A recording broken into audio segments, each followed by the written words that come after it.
at the young age, right? It's about keeping your hand on the correct side of your body, right? Not letting your hand cross over. Just keep your hand on your hand stays on the same side of your body, right? Don't let it cross your belly button, right? And start there, and start with simple things like, your hand is out, you're going to bend your elbow, and then you pull back.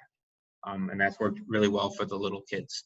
And then as you progress through, it's about teaching the kids what muscles they should be feeling, what sensations they should be feeling if they're locking in a good catch.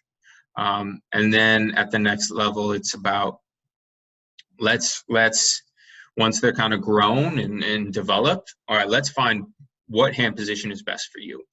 Everybody has a little different frame, a little different frame of their shoulders, arm length. So everybody's catch is going to be a little different.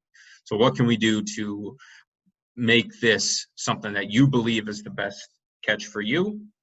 I'll tell you if I think it's, good as your coach, and we go from there. So it's about getting your fingertips down, getting your forearm and your hand facing back as soon as you can.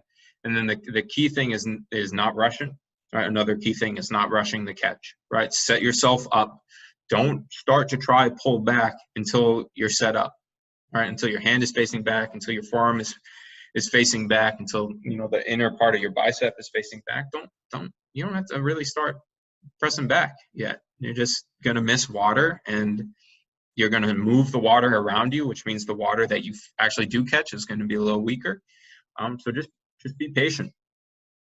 Don't rush. Kids want to, especially young kids, they want to rush through pull to pull.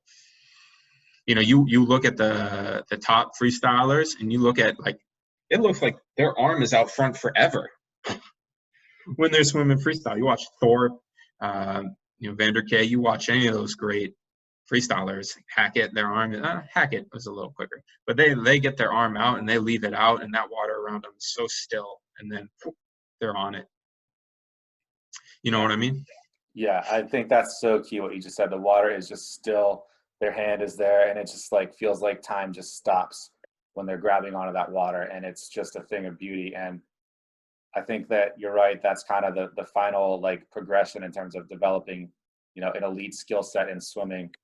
And, it's really about how do we get there, and how do we go from doing it really well to doing it, at that elite level. And I don't really have the answer to it. I don't know if anybody does, but it's one of those things where if you just watch video and you study it, it's very clear what these athletes are doing.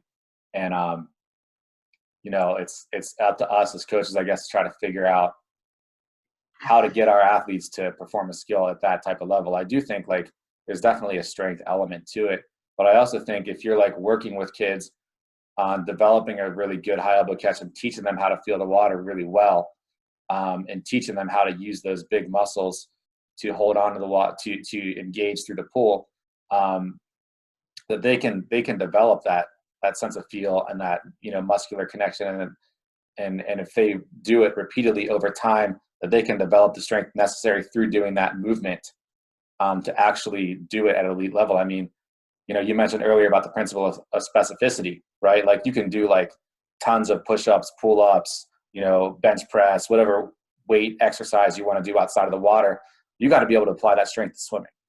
And in order to do it, you've got to practice the movement. You've got to practice it really well, and you've got to do it at a high level consistently and repeatedly over time, day in and day out. And the more frequently you do it, the more you do it well, the more attention you give to it, the faster and you're going to swim, the better you're going to get, and the stronger you're going to be. You might not even be the strongest athlete on the planet, but if you can apply the strength that you have to your high elbow catch and pull really, really, really well, I think that's kind of what makes those really great swimmers go, is that they're able to apply that strength to that specific movement at a very high and elite level. Yeah, that's a great way to put it. Strength within the technique, not just strength, but strength within the technique.